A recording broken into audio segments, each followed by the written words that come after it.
Hi guys, welcome to the Sodcast. I just wanted to jump on super quick tonight and share a video with you. There is breaking news again in the Delphi murders, and they have released the documents for probable cause for arresting Richard Allen. So I am going to play you the news clip. Were just released in the Delphi murders case. Now, these were originally held back, of course, at the prosecutor's request. Well, now we are getting our first look at exactly why investigators charged Richard Allen with the murder in the deaths of Abby Williams and Libby German. This is something we've been waiting for quite a while, the first insight into years of questions about exactly what happened to these young girls. Right now, we have all of the documents with us. We are digging through them right now. I'm actually here with our senior investigative reporter, Bob Siegel, who is digging through them as well. These are redacted documents. We should make that clear. The judge making that decision not to release all of them, but to definitely give us some clues as to what happened there. Right. Since Richard Allen was first arrested more than a month ago, this is the document that everyone has been waiting to see. It is the probable cause affidavit. That type of document links a defendant to the alleged crime that police think that that person committed. So this probable cause affidavit, again, it's essentially been sealed for the last month. And just a few minutes ago, we got word that the judge had decided that this was no longer to be sealed. So we have the document, and it does pretty much walk through why police believe Richard Allen is linked to the murders of Abby Williams and Libby German. Yeah, and so, you know, this is 12 pages long, so it's kind of a lot to go through, even though there is some redacted information that the judge requested. But the first section, Bob, it looks like it kind of lays out the scene, talks about the geography, where Abby and Libby were that day, and kind of the timing of what happened the day. It does. I'll read a little bit here from the probable cause affidavit.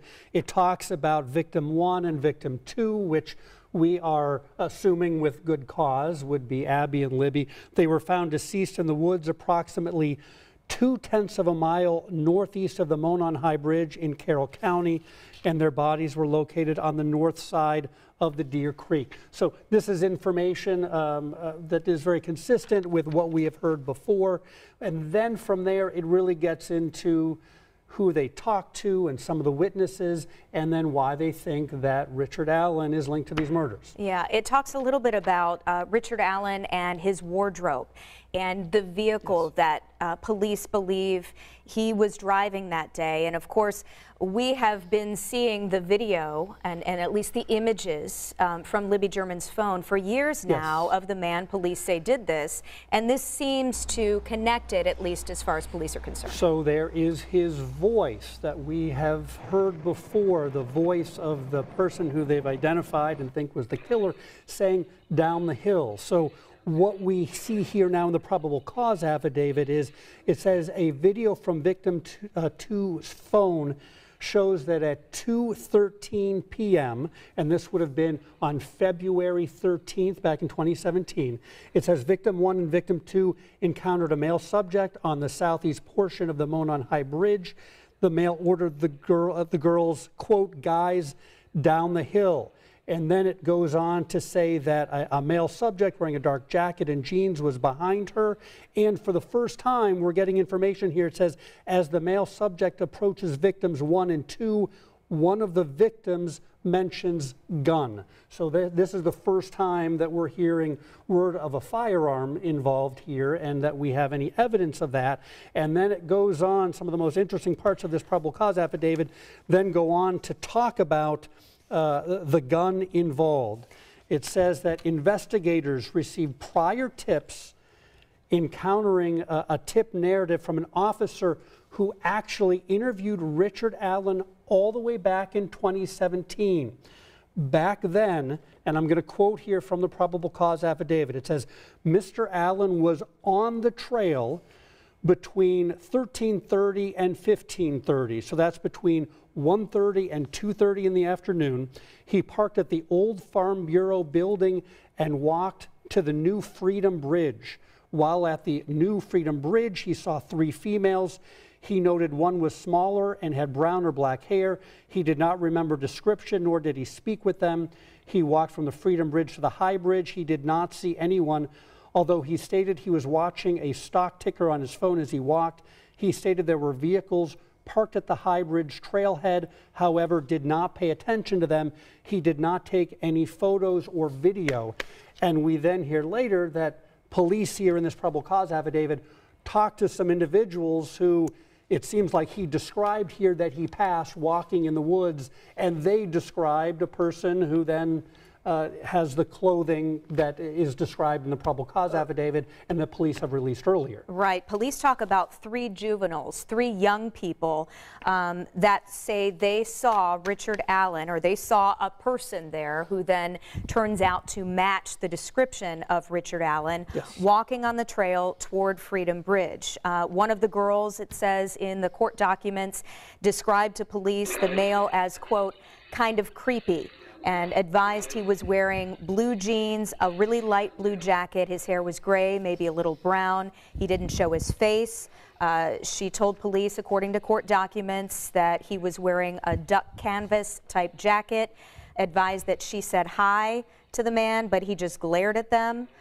He had something covering his mouth, she told investigators, and described him as being not very tall, not bigger than 5'10", said he had his hand in his pockets. And we see here, this is the video, that was the video that we yes, saw for years. It did show a man wearing jeans, wearing a blue jacket with yes, hands in his pockets. Let's get into the part about the gun here, yeah, and why police believe that there is a direct link between these murders and Richard Allen. Yeah, this was kind of the most stunning part, I think. So in the probable cause affidavit, it says there was a .40 caliber unspent round less than 2 feet away from victim 2's body. Between victim 1 and victim 2's bodies, the round was unspent and had extraction marks on it. So as we move a few pages further in the probable cause affidavit, they sent the ballistics off to the Indiana State Police Crime Lab. And see if I can find this section here. It says the laboratory determined the unspent round located within 2 feet of victim 2's body had been cycled through Richard M. Allen's Sig Sauer model P226. And the laboratory remarked an identification opinion is reached when the evidence exhibits an agreement of class characteristics. It gets into some of the details there. But the bottom line is, it goes on to say that Richard Allen spoke with investigators, stated that he never allowed anyone to use or borrow that particular firearm.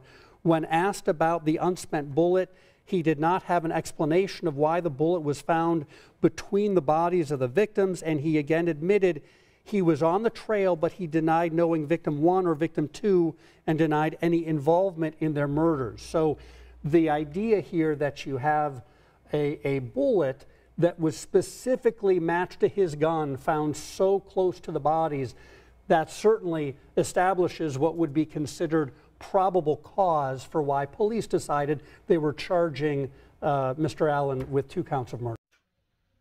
Okay, guys, what did you think of that? Finally, we have some answers as to why they arrested him.